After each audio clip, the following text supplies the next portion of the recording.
विश्व के सबसे बड़े लिखित संविधान के रचयिता डॉक्टर भीमराव अंबेडकर। मैं यहाँ पर संविधान की अच्छाइयां गिनाने नहीं जाऊंगा, क्योंकि मुझे लगता है कि संविधान कितना भी अच्छा क्यों ना हो, वो अंततः बुरा साबित होगा अगर उसे इस्तेमाल में लाने वाले लोग बुरे होंगे। और संविधान कितना भी बुरा क्यों ना हो, वो अंततः अच्छा साबित होगा अगर उसे इस्तेमाल में लाने वाले लोग अच्छे होंगे।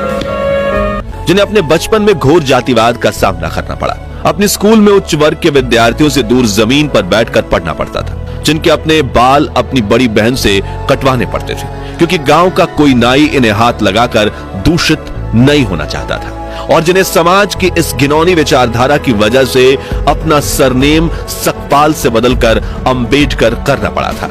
फिर भी वो इतनी शिक्षा प्राप्त कर चुके थे कि उन्हें भारत का सबसे ज्यादा पढ़ा लिखा व्यक्ति माने जाने लगा। कैसे उन्होंने अपने लोगों के हक के लिए दशकों तक आवाज उठाई, क्यों बाबा साहेब अपनी सेहत पर ध्यान न देकर भारत के महान संविधान की रचना कर रहे थे, और आखिर में तो वो अपना धर्म ही बदल बैठे जो बौद्ध धर्म अपनाया।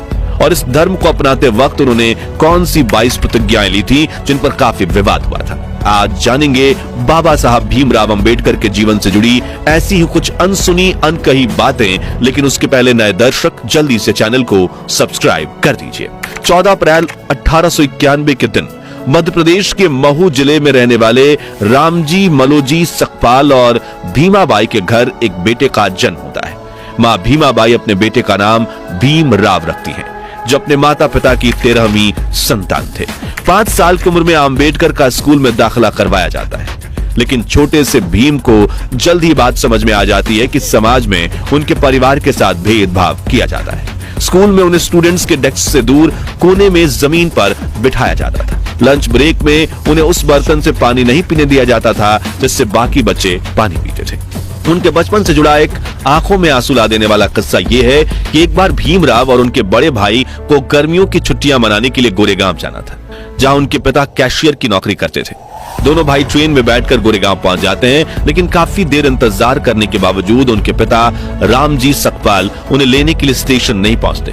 भीमराव और उनके भाई ने साफ सुथरे कपड़े पहन रखे थे और उनके चेहरे पर मासूमियत झलक रही थी। जो देख स्टेशन मास्टर इनके पास आकर पूछता है, तुम कौन हो और कहां जा रहे हो?